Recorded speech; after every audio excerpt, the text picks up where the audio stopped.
Chapter 9. A few days later, I take a break from packing my room and see that I have a voicemail. Hi Jack, Angelina says. It's Finn's mom. I can tell she wasn't saying that because she thought I wouldn't recognize her voice or know who she was, but because she wanted to say his name, claimed him.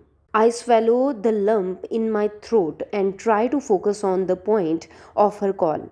She is selling Finn's car, but the garage said there were personal effects that needs to be removed. Would I help?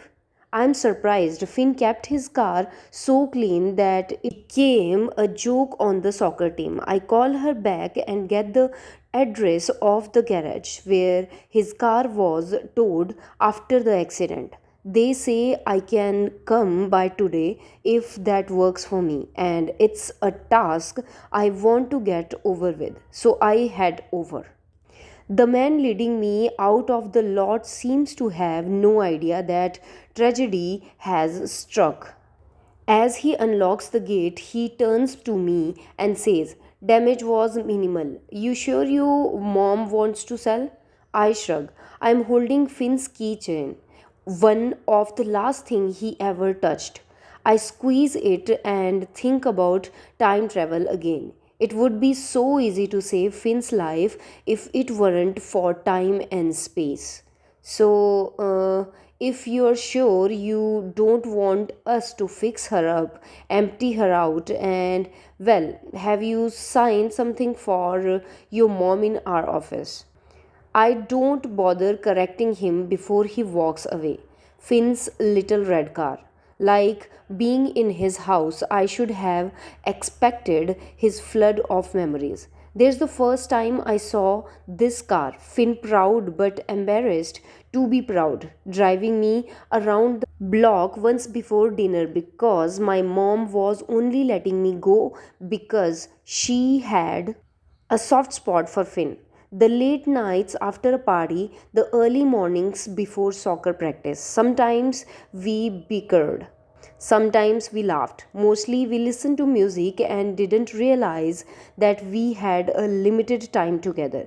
Maybe if I had known that it would be this hard, I wouldn't have come. But who would? And then there's the hole in the windshield. Looking at it makes me feel like I saw Sylvie fly through it. How did she live? I remind myself that one life wasn't exchanged for another. Had Sylvie died on impact, Finn would still have run to her, would still have been so anxious that he didn't see the downed power line in the puddle next to Sylvie. I take a deep breath and do what I came to do.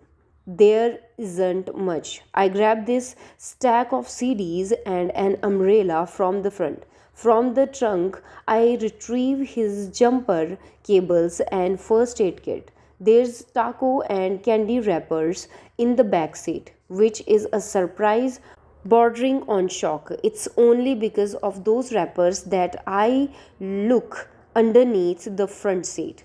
Then I see the bag. As I pull it out, even though I know it's not drugs, the thought still crosses my mind, given it was concealed and wrapped so carefully. It quickly becomes obvious why he had hidden the bag. He had said that he was running an errand before getting Sylvie. He had said he was all the way sure that Autumn loved him. It also explains why there was trash in Finn Smith's car. Suddenly, I hate that girl so much. Autumn was the reason Finn was breaking up with Sylvie and driving in the rain. She was the reason he was distracted that night. If he hadn't been cheating on Sylvie the night before, Finn probably would have told her that they needed to go home, that they could talk on the phone the following day. But his guilt over what Autumn had gotten him to do, had kept him out all night. Even though it was getting late, even though it was raining hard and he hated driving in the rain. If you took Autumn out of the equation, Finn would still be alive. with a paper sack full of the major items left in Finn's little red car. I leave the garage and call Finn's mom. She asks if I can come by, so I drive to Finn's house. She looks thinner and like she hasn't been sleeping well, but Angelina's smile is genuine. She opens the screen door for me and I go into the foyer. I normally wouldn't have gone so long without seeing her. I can't remember the last time that a week went by without me being at Finny's house. Hugging Angelina feels natural, even though it was something we never did when he was alive. Thank you, she says. I hope that wasn't too much to ask. No, I say, I'm glad to help. There was an umbrella in the car that had French words printed on it. I thought that was probably Sylvie's, but I brought the rest of the stuff. I hand her the paper sack. She looks inside it for a moment. Would you listen to the CDs, Jack? I nod. Thank you. She hands me the stack of CDs and then takes out the first aid kit. She holds it tenderly in her hands. A shadow crosses her face. If only, she whispers, and I understand. If only this could have somehow saved him. If only his cautious nature had somehow saved him. At first, she says, still looking at it. I thought I would be the sort of parent who turned this child's room into a museum, leaving every object exactly as he left it, right down to the jeans on the floor. I don't know. It never occurred to me that there were enough parents out there with dead kids for there to be different types of them.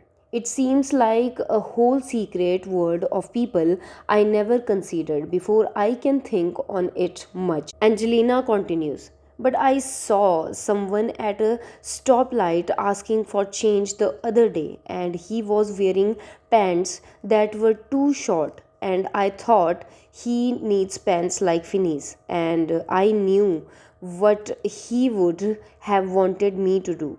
It's his stuff, so if that's what Finny would have wanted, it's what I should do. She looks up at me and I nod.